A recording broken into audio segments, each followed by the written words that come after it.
You're listening to A Man of His Word, a podcast for those that don't just want to read the Bible, they want to live by it.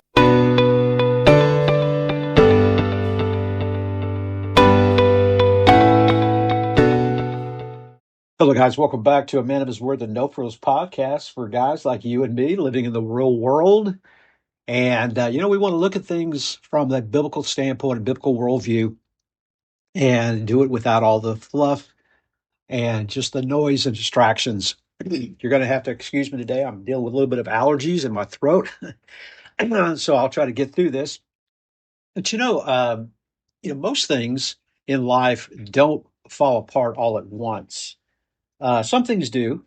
I remember I had a 73 VW Bug in college, and it was already old when I got it. So I wasn't surprised when it just kind of gave up the ghost and just died on me. But there are other things that, fall apart slowly, seemingly unnoticeably, quietly. Living in Texas, we always talk about our foundation and foundation of our house. And it could be imperceptible and unnoticeable, but when there are cracks, we can ignore them. We can even deny them, but they're there. And so with life, it's the same way. Our habit maybe slips. Uh, a conversation that we should have, we avoid it, and maybe things that we should take care of get delayed or put off. And really, nothing seems urgent, so nothing gets addressed until one day you realize things aren't just a little off, they are out of order. And, here's the hard truth: what you don't deal with will eventually define you. You don't control something by ignoring it. And I remember that again with my foundation.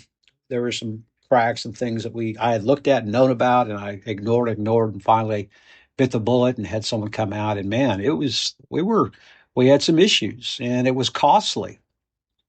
But let's look at the text here. Titus 1:5 says, "This is why I left you in Crete, so that you might put what remain in order and appoint elders in every town as I directed you." A short verse, but a very weighty verse. I mean, here's what he says: "This is why I left you." Let's start right here. Paul didn't accidentally leave Titus in Crete. He placed him there with a why, with a purpose. This wasn't convenience. This was an assignment. And so you are not where you are, nor am I, by accident. Our home, our family, job, relationships, responsibilities, none of those are random. And we may not understand all of it. We may not have chosen all of it. But if you belong to God, you are placed. You are not just drifting. You are placed. And that means something. You are responsible for what's in front of you.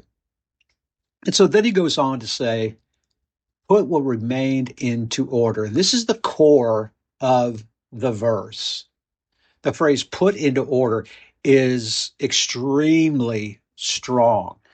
This is, to straighten something so well, so thoroughly, and to correct anything that's out of kilter, that's broken. And we're bringing structure where there is order. And so we can't miss that Paul says what remained. So, you know, the meaning here might be, things had already started, but they weren't finished, they weren't stable, they weren't structured, they were incomplete. And I don't think it's a stretch to say this is where a lot of men live, not in total collapse, but in unfinished responsibility. Spiritual life starts, but it's not consistent. You assume leadership, but you don't develop it. We attempt discipline, but we don't maintain it. So it's not broken, but it's not in order. And so there's a danger of the almost. Almost is dangerous because it feels like progress, but it produces instability. And a man who lives in almost, like almost leads, almost disciplines himself, almost follows through, is never going to become dependable. And scripture calls men to be stable, steady, and structured. And so let me just ask you pointedly, what in your life is currently out of order that you've learned to live with? Not what's obvious to others, but what you know. How about your time in the Word? Are there conversations you're avoiding? Are there responsibilities that you've delayed? And you can't fix disorder by ignoring it. You fix it by addressing it, by stepping into it, by confronting it, dealing with it. And so then Paul gets specific. Part of setting things in order was establishing leadership. He says, appoint elders in every town. And this is not random leadership. This is qualified leadership, intentional leadership. And this matters. Where there's no structure, there's confusion. And when there's no leadership, though, there is no anchoring. And where there's no accountability, there is decline. And Paul knew this. And so he tells Titus, don't just clean things up, build something that lasts.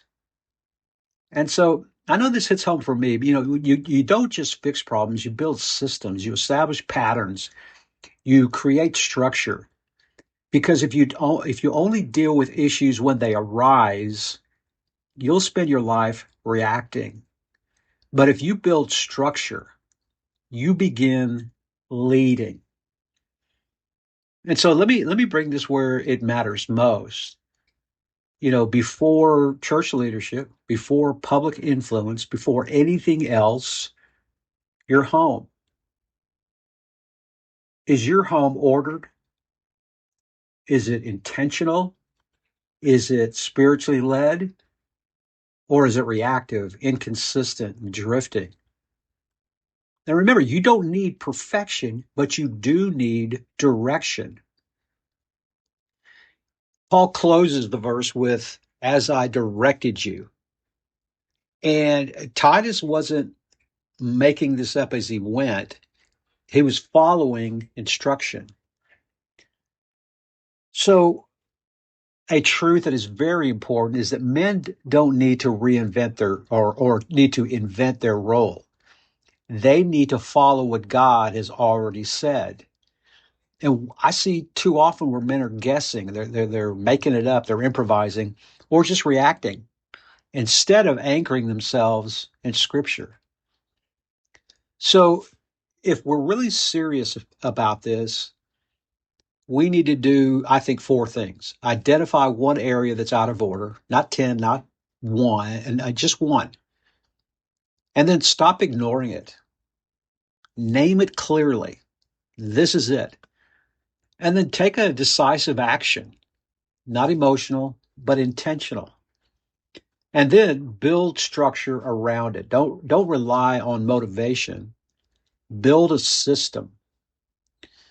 If your time with God is inconsistent, don't say, I need to be better or I need to do better. That's kind of vague. Instead, set a time, a place, take away distractions, commit to it daily. That's how order begins. So God has not called you to live scattered, reactive, undefined lives. He's called you to step into responsibility and bring order where there is neglect and lead with clarity and conviction. So you don't fix everything overnight, but you do start somewhere. And the moment you step into responsibility, things begin to change. Well, guys, this has been a just part of a series here, but I think it really, really It's an important series as we consider what it means to be a man of his word, a man after God's own heart. And I think Titus is really speaking to that. So join me again tomorrow, and we'll pick up on the next episode of this series. And remember, you can pick up my book, Repurposed Man, The Repurposed Man, on Amazon. I'd appreciate that as well. So until tomorrow, stay faithful, stay grounded, and stay in the Word.